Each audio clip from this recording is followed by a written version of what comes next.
filled with interactive photos.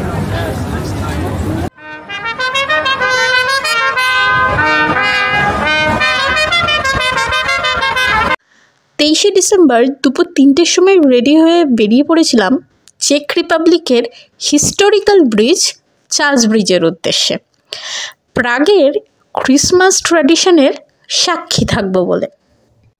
ক্রিসমাসের সময় প্রাগের এই সুন্দর ট্র্যাডিশন আপনাকে 19th সেঞ্চুরির কথা মনে পড়িয়ে দেবে। 2002 সাল থেকে চলে আসা এই ট্র্যাডিশনকে ঘিরে পর্যটক এবং প্রাগবাসীদের উত্তেজনা দেখার মতো থাকে। আর ক্রিসমাস বলুন কিংবা ইস্টার, আর না হলে বাকি সব কটা এমনি দিন, উৎসবের মরশুম বলুন কিংবা উৎসব ছাড়া, এই হিস্টোরিক্যাল ব্রিজে সব সময় কিন্তু পর্যটকদের ভিড় লেগেই থাকে। নমস্কার বন্ধুরা, মাই ইউনিভার্সের একটা মিনি ব্লগে সবাইকে স্বাগত। আশা করি আপনারা খুব ভালো আছেন, নতুন বছর সবার খুব ভালো কাটছে, আমাদেরও এখানে আমরা খুব ভালো আছি। প্রত্যেক বছর ডিসেম্বরের 1 থেকে 23 তারিখ পর্যন্ত ঠিক 4টের সময় চার্লস ব্রিজের উপরে গ্যাস লাইট জ্বালানো শুরু হয়।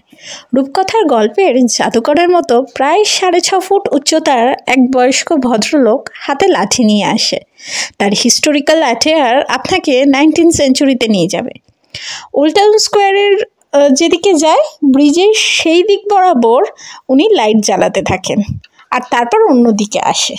মোট 46টি গ্যাস লাইট জ্বালাতে ওনার 1 ঘন্টা লেগে যায়, কারণ কচিকাছা থেকে শুরু করে বয়স্ক লোক সবাই এনাকে ঘিরে কথা বলে, ছবি তোলে, এইসব নিয়েই প্রায় 1 ঘন্টা লেগে যায়। 2024-এ আমিও গেছিলাম এই ইউনিক ট্র্যাডিশনের সাক্ষী হতে। কি জানি ওই সময় আমিও কিন্তু ওনাকে দেখে খুব আনন্দ পেয়েছিলাম।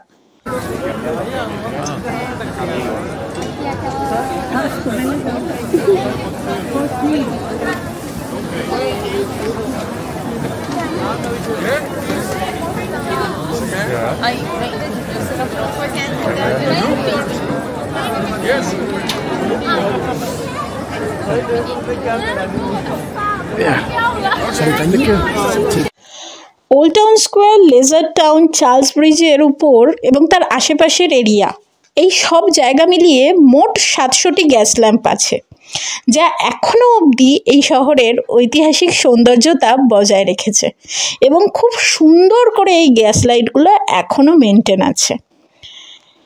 আপনারা কখনো প্রাগে এলে এইসব জায়গার আশেপাশে হেঁটে আপনারা কিন্তু একটা রোম্যান্টিক অ্যাটমসফিয়ারের অনুভব করতে পারবেন। আর যদি ক্রিসমাসের আসেন তাহলে কিন্তু এই ট্র্যাডিশনের সাক্ষী অবশ্যই থাকবেন, এটা কিন্তু বাকেট লিস্টে রাখবেনই।